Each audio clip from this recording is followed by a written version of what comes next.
நம்ம எங்க இருக்கிறோம்னா எல்வி பிரசாத்ல இருக்கோம். எல்வி பிரசாத் யாருன்னு சில பேருக்கு தெரியாதுன்னு நினைக்கிறேன். அவர் ஒரு டைரக்டர், ப்ரொடியூசர். அவர் வெறும் டைரக்ஷன் படம் ப்ரொடியூஸ் பண்ணிட்டு சும்மா இருக்கல. அவர் ஒரு இன்ஸ்டியூட் ஆரம்பிக்கிறாரு, அவர் லேப் ஆரம்பிக்கிறாரு.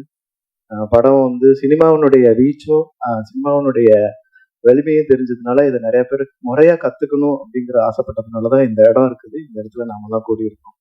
அதே மாதிரிதான் சினிமாவுடைய வீச்சையும் சினிமாவுடைய வலிமையும் புரிஞ்சுக்கிட்டு ஒரு இயக்குனரா உள்ள நுழைஞ்சு இப்போ நீலம் ப்ரொடக்ஷன் பிளஸ் நீலம் பண்பாட்டு மையம், நீலம் புக்ஸ் வருடம் மார்கழியில் மக்களுக்கு ஒரு ப்ரோக்ராம் போகலாம். அதாவது ஒரு டைரக்டர் இந்த வேலையெல்லாம் செய்யணுமா, இல்ல இந்த வேலை செய்யறதுக்காக டைரக்டர் ஆனாரா அப்படிங்கிற ஒரு இதையும் ஒரு முன்னோடியாக இருக்கிறாங்க. அதாவது ஒரு வேலை செஞ்சா நம்ம வேலை பார்த்துட்டோம் அப்படின்னு சொல்லாம நிறைய வேலை செய்யறாரு. அந்த மாதிரி இருந்தவர் தான் பிரசாத் நினைக்கிறேன். அது மாதிரி இருந்த ஒரு டைரக்டரும் இருக்கிறாரு, எஸ் பாலச்சந்தர். அவர் வீணை பாலச்சந்தர்னு சொல்லுவாங்க. Director, music director, producer and actor கூட அவர். ஸோ அவ்வளவு பன்முகங்கள் கொண்ட ரஞ்சித் அண்ணாவுடைய நீலம் ப்ரொடக்ஷன் கீழே இந்த படத்துல ஒரு ஹீரோவா நடிச்சதுல எனக்கு ரொம்ப ரொம்ப பெருமையா இருக்கு. ரொம்ப பெருமையா இருக்குது எனக்கு.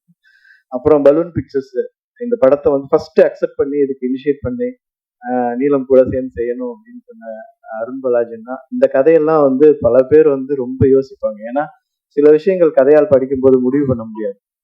இதுல கோ ஆக்டர்ஸ் ரொம்ப பெரிய துணைகள் இருக்காங்க. எஸ்பெஷலி சஞ்சனா அவனுடைய நடிப்பு போற்றத்தக்கதா இருக்கும். அது எனக்கு ரொம்ப ஹெல்ப் பண்ணுச்சு. ஒரு கோ ஆக்டர் மூலமா இன்னொரு ஆக்டர் அதுல இருந்து ஒரு இது வர்றது ஒரு ஒரு அது சும்மா நடந்துடாது.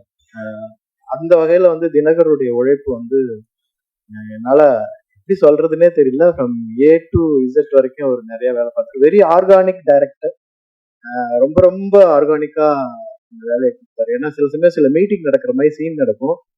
நாம நினைப்போம் நிஜமாலுமே மீட்டிங் நடக்குது போல இருக்காங்க, நம்ம இன்னும் இங்க உட்காந்துருக்கோம், நம்ம மீட்டிங் போகணும் அப்படிங்கிற ஒரு எண்ணத்தை உண்டாக்கிடுவாரு. அந்த ஒரு ஆர்கானிக் அந்த அந்த பிளேவரே வந்துடும். நம்ம ஒரு டி அடிக்ஷன் சென்டர்ல இருக்கிறோம்னா நிஜமாலுமே பல பேர் அந்த ஒரு 10-15 நாள் அங்க ஒர்க் பண்ண பின்னாடி ஃபர்ஸ்ட் நாளை விட ஒரு 15 நாளுக்கு அப்புறம் எல்லாரும் தெளிச்சி ஆயிட்டோம். ஃபீஸ் எல்லாம் தெளிவா இருக்குது. ஏன்னா ஒரு இடத்துலயே இருக்கிறோம், நல்ல சாப்பாடு கிடைக்குது. ஸோ அந்த மாதிரி ஒரு அதாவது சொல்லுவாங்க, ஆக்டர் நடிக்கிறதுக்கான எக்காலஜியை நீங்க கிரியேட் பண்ணி கொடுத்துட்டீங்கன்னா எல்லாருமே நடிக்க முடியும் அப்படிங்கிற அந்த வகையில ரொம்ப அழகா அந்த எக்காலஜியை தினகரன் உருவாக்கி கொடுத்தாரு. அந்த சூழ்நிலையை உருவாக்கி கொடுத்தாரு. அது எல்லாருக்குமே அந்த நம்மளால ஓபி அடிக்க முடியாது. என்ன அவருக்கு தானே க்ளோஸ் போகுது, நம்ம வாரமா உக்காந்துக்கலாமே, இல்ல அவங்க அங்க போய் உக்காந்தாதான் நமக்கு வருது அப்படிங்கிற அந்த அளவுக்கு ஒரு இக்காலஜி கிரியேட் பண்ணாரு. எனக்கு ரொம்ப பிடிச்சது. இந்த படம் எல்லாரும் பார்க்கணும்னு ஆசைப்படுறேன். எல்லாரும் பார்க்கணுங்கிறதுக்காக சில வேலைகளும் செஞ்சிருக்கிறேன். அது சக்சஸ் ஆகிருக்கிறது படம் பார்த்தவங்க சொன்னதுல இருந்து எனக்கு சக்சஸ் ஆகிருக்குன்னு நினைக்கிறேன். ஏன்னா நான் ஒரு படிப்படியா வளர்றேங்கிறத நம்புறேன். ஏன்னா ஒரு ஆக்டிங் வெறும் எமோஷன்ல இருந்து வர ஆரம்பிச்சது, ஒரு ஆசையில இருந்து வர ஆரம்பிச்சது. ஏன்னா சத்தியமா நான் சொல்றேன், நான் நடிகன் ஆகணும்னு கனவுல கூட நினைச்சது கிடையாது. என்னுடைய காலேஜ் டேஸ் ஆகட்டும், ஸ்கூல் டேஸ் ஆகட்டும், என் ஃப்ரெண்ட்ஸ் ஆகட்டும், யாருமே நம்ப மாட்டாங்க.